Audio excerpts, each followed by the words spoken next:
tingnan natin galing raon. Ito, namili na naman tayo ng parts. Ito, daming kable oh. Nasa 30 meters to.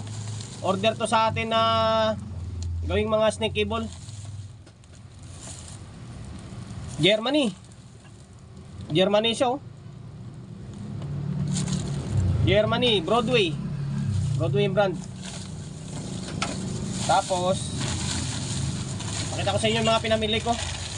Ito lang, control, power transistor, MJL, saka si 5200.